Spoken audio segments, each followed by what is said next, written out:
Bonjour les amis et bienvenue à tous. Aujourd'hui, nous allons parler de tout concernant la fuite de Chantal et Brenda Bia d'Etoudi. Tout s'écroule autour de Bia très affaibli. Pour plus de détails, retrouvez-nous tout de suite après les génériques.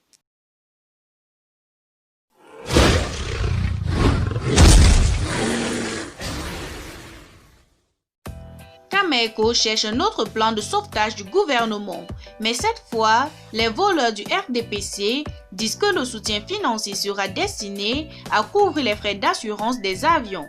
Les trains ne fonctionnent pas et toute la nation est témoin d'une horrible panne de courant.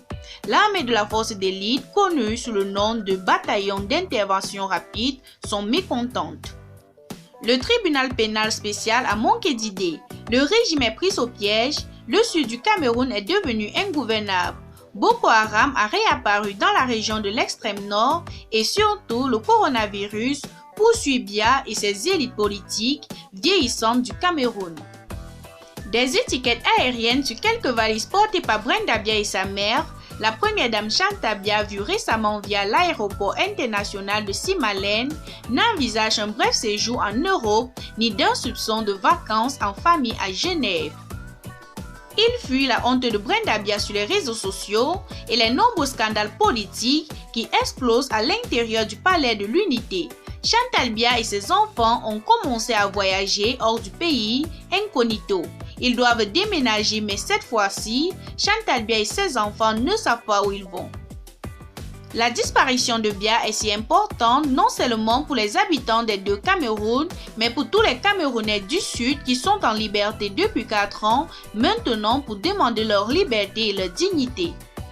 Bia et son gang franco-camerounais ont ignoré les multiples appels au cessez-le-feu de puissantes voix internationales et l'armée dominée par les francophones pour ces machines de guerre à vider village après village au sud du Cameroun.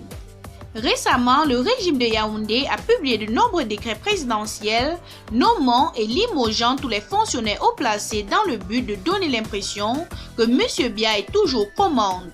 Mais sous ces décrets présidentiels vides, il y a une indication flagrante qu'il ne reste presque nulle part où le président Bia et sa famille peuvent se présenter. Bia a-t-il suffisamment de ressources pour soutenir son régime? Non. Est-ce que Bia est au top à Yaoundé? Non. A-t-il le niveau d'énergie requis pour gérer les affaires des deux Camerouns? Non. L'ampleur des crises. Le sud du Cameroun, Boko Haram, la République centrafricaine, la succession de palabres et l'échec de toutes les branches administratives du gouvernement est énorme. L'armée du gouvernement camerounais et les milices fidèles au ministre Paula Tangadji ont récupéré les villes détenues par Ambazonia. Mais le régime de Yaoundé ne contrôle pas le Cameroun méridional. Alors que les Camerounais du Sud se rallient à nouveau derrière leur gouvernement intérimaire et son vice-président, Damné Yerima, un scénario impensable et un tournant décisif sont attendus au plus tôt dans la bataille pour la République fédérale d'Ambazonie. Mais Bia ne fera plus partie de le breakdance car il semble que son jugement soit enfin arrivé.